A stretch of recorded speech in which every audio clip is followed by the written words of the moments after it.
These aren't the stories your mother told you. No, these are the other stories.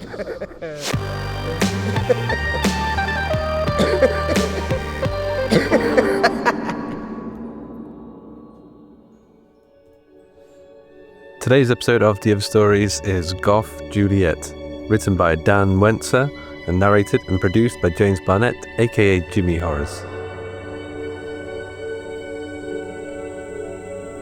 The Capulets feast tonight, Mercutio said, even in the midst of death. He lofted the torch so that the ivy played like green flame along the orchard wall. He wore a jester's motley woven of silk from whose ends clung tassels of still-living worms. Upon his duel sped death, Queen Mab had re-knit her favourite votary's ligatures. Now he stalked the night with Juliet, empty of all save the bitterness that is the residue of vanished laughter. "The plague of both your houses," he muttered. Juliet wore a fancy mask pressed against her crumbled face and a long funereal gown. If she harboured any regrets against the time she had been a solar beauty, one could not glean it from her eyes, which lifelessly quivered like 2 drops of mercury. As distant music summoned to dance, Juliet felt something turn deep within her, so she thrust a nail between ribs and speared out a rat. "We shouldn't keep Romeo waiting," Mercutio said. "You know he doesn't like to be left alone." Juliet sensed herself like a spring and in half a second was atop the wall, the same her lover had once ascended years ago. From its height she could see her family's mansion ablaze behind the sycamores. Further on, in low lamps and curling smoke, Verona lay sleeping. The steeple of St. Peter thrust its finger toward the moon. Romeo, Romeo. Her every thought still was, and would always be, Romeo. The poor lad must be hungry. With a curt nod to her partner in ambuscade, Juliet descended into the garden. She fell like a hawk and speeded quicker than shadow through the strands of pomegranate, the perfumed air whistling around her. Unstirring nightingales, narcotic in their sorrow, sang unceasingly from the branches above. In a nest of woodbine where as a lip-sing babe she'd once hidden from her nurse, Juliet crouched in wait. If she yearned for the time when her lips had been cherries, her cheeks the softest doves, you could not tell it from the easy way she rested upon her haunches, or from the unconcern from which she reflexed a scarlet talon. For 42 hours she had suffered the cold and drowsy humour that had laid her in the tomb. Friar Lawrence had promised the effects would be temporary, that her heartbeat would be resumed and with it return the vital affections of youth and ardour. But death, it seems, is not so easily cheated. Like a negligent paramour, it had left behind its telltale tokens to the dawn. Even in her transformed state, Juliet didn't like to think back to those first feral moments, when she woke among the rattling bones and reeky shanks. Besides, here was sport enough to occupy present appetite. A young couple, detached from the merriment, carrying their secret romance before them. The moonlight accompanied them to a pergola daintily enwrought with flowers and vines. Juliet crouched in the shadow, her bare feet pressing fallen petals. "The prince looks scornfully on our merrymaking tonight," the young man said. He set aside his mask, revealing a face rubicund with wine. "You think he'd wished us all in cloisters," replied the young woman. "And the town given to wild dogs. Surely the prince also loved in his youth."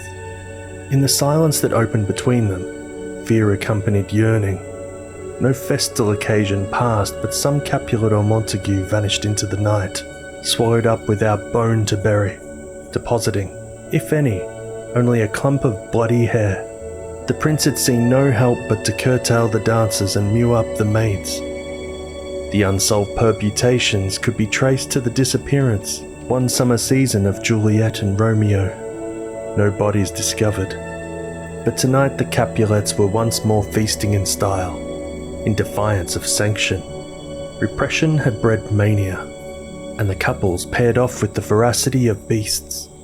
"My love is a spider," the young man said, "binding my heart in murderous silk. Oh, but that means your heart is a fly. Would I could pluck off its wings. They kissed like barnacles meeting end to end. Their hands wandered and love strained against restraint. All of Verona lay as though under a curse. Juliet, watching near enough to scent the lover's sweat, sensed a half-familiar sensation creeping across her face. Her fingers in the dark felt it was a smile. She must have been remembering the night she stood on the balcony, an idol of worship.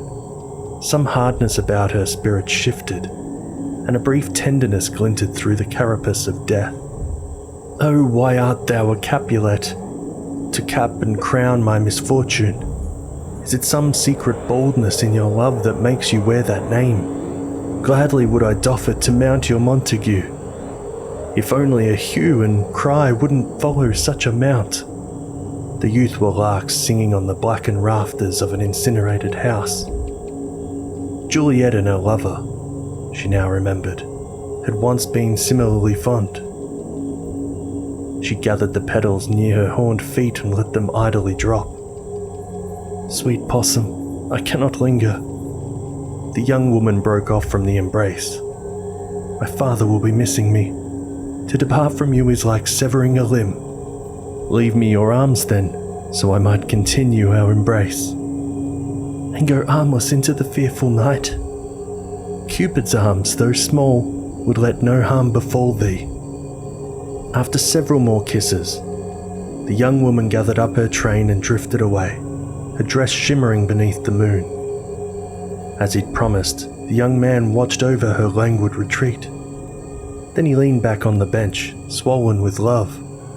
Shadows stippled as moonlight silvered the buckles on his belt. His raven hair, almost purple in the dark, spilled neatly over his shoulders. As he craned to see the stars, his soft white throat exposed itself, moulded around the hard knot of his swallow. Juliet felt a familiar desire shiver up her bare spine. She wrapped her robe more tightly about her and cautiously relayed her wisps of hair. In the distance, musicians were calling out final numbers, and already carriages were clattering homeward along the empty streets. Who's there? The young man had divined a stirring shape. Is that you, my darling Chuck? Juliet half skidded nearer, wimpled in shadow. The young man was even more alluring up close. Rose apples perched upon his high, fine cheeks, and his long, sensitive fingers played about his dagger. His eyes were like gemstones, his Montague nose proud and straight. Juliet's heart would have been beating fast, if she had still had a heart. No, somewhat too tall, the young man said. Art thou a fairy to wake the morning flowers? Come closer, and let me do thee a courtesy. Juliet took another step. In the obscurity, naked bone could almost pass for fairest flesh. For a moment she hung suspended like a leaf-tip water drop, trembling against an inexorable pull. Then she dashed at the young man, hooking her arms around his torso, her lips instinctively seeking out the lifeblood that pulsed through his neck. Gladly will I tarry with you, wanton maid, woman after my own heart. For a moment they might have been sweethearts, woven in a single knot beneath the tangling vines. Then Juliet bit into his throat, sending a spurt of arterial blood onto the flowers. The young man's body spasmed in the consummation of death. Juliet slung him over her shoulder as easily as if he were an empty robe. Her vacant innards churned, but she stilled her own hunger. A higher calling claimed her devotion. Romeo, Romeo. Everything for Romeo. She discreetly sped with the body, its head lolling behind her. Only one thing stayed her flight from the garden. She crouched a scant moment beneath the fatal balcony, altar on which her youth had been consumed. Where her youthful form had once stood, there now squatted an arachnoid bank of arbalest aimed against the dark. The Capulets weren't leaving anything to chance, but she knew these grounds even better than they. Once Juliet had secreted the body over the wall, Mercutio whistled a team of oversized carrion rats. Hitched to the sledge of bone, the rodents pulled the three cadavers, two more or less animate, through the doom-blasted fields that encircled Verona. "A nice night for vapours," Mercutio said, raising a blood-moist finger to the moon. But Juliet was only thinking of Romeo. Romeo. Always of Romeo. The rats stopped of one accord at the edge of the malarial grounds where the unchristened dead were unceremoniously dumped. Accursed middens of scotched trees, thorny creepers, and venomous reptiles. Juliet and Mercutio hauled the fresh corpse through the bracken until they reached a clearing at the roots of a twisted yew. Two withered heads kept watch from trance-piercing pikes. The good friar and doting nurse who long ago had winked at youthful folly. Now they forever kept watch over the consequence, staring out with lidless eyes. Mercutio called out, "Romeo, oh Romeo, art thou hungry, my boy?" All around the clearing the troops of the damned were beginning to stir. The blighted sylphs, the canker-headed brownies, Queen Mab's minions in their chitinous livery, unburied suicides and gallowsmen, all lit by fetid wisps that sifted from the earth and flitted about the carnage. The vanished Montague and Capulet dead were attendant as well, their bones strewn about and chewed, nests for forest creatures and snakes that slithered along the ribs. One cadaver remained intact, however, sheltered under a bat-wing canopy. It sat lashed against the trunk of the yew. Though indurated by windswept seasons, Juliet still didn't like to think of her first moments waking in the tomb, where the Capulet dead lay crumbled in their winding sheets and she'd risen from the slab with a chill. Had Friar Lawrence intincted too much mandragora? Had the carefully calibrated balance of poisons gone somehow askew? For something in the potion had killed her in earnest, though not quite enough. Then she'd spotted Romeo, self-slaughtered for grief with fresh wounds. She'd taken him into her revivified arms, as she had done on their single sweet night of love, his breathless lips parted as though for a kiss. She'd chewed them off, then she'd nibbled the cheeks. Once she had satisfied the longing that infected her, she'd hoisted the remains and fled into the unhallowed night. And there they still sat, lashed to the trunk of the yew tree. But that's not all that habitated here. Something else crouched by the roots, peeping out from behind a mossy femur. "Romeo," Mercutio called, "come get your feed." Dinner was a young man with raven hair who even now sprawled disjointed in the mud. A misshapen whelp, glabrous and pale, crawled out from under the dead man's bones. For Romeo was dead, as the dead are supposed to lie. Not so, however, his issue. The death-touched scion of two noble houses, a gibbering chimera that slavered over its meat. Juliet had felt it haunting about her insides as she roamed the burial grounds, and delivered it one chill autumn night.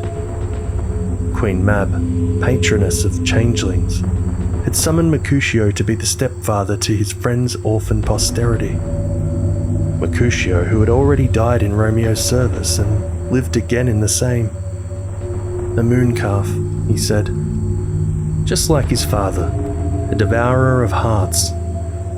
Romeo Jr. wiped his gory lips and scampered into his mother's open lap. She caressed his nodulous scalp with her claws. That a single instant's bliss should have such continuance. Then Juliet let out a squawk, all her abraded throat could attain, yet eloquent enough to attest to her undying love. Lashed to the tree, Romeo looked on with empty eye sockets. Back in Verona, one or two still thought that they had eloped.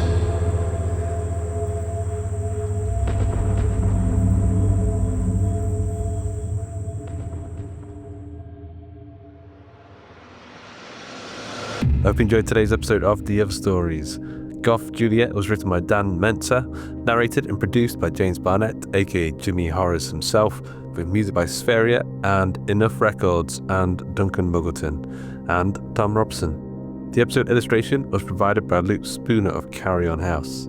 Joshua Boucher is our story programmer, and along with Jasmine Arch and the eyeless ones, Pastrano and Cody Czarzasty, they help to manage our community. And a big thanks to Ben Overton for the ongoing explosion of content he fires out of his social media cannon. You can help the author, Dan Mentzer, reanimate his Twitter and Substack accounts by following @Dan Mentzer. James Barnett is the producer of the Night's End podcast and After the Gloaming. Search for them wherever you get your podcasts. You can catch other works of his at jamesbarnettcreative.com. The Other Stories is a production of the Story Studio Hawk and Cleaver and is brought to you with a Creative Commons Attribution Non-Commercial No Derivatives license. That means don't change it, don't sell it, but by all means share the hell out of it. So, until next time.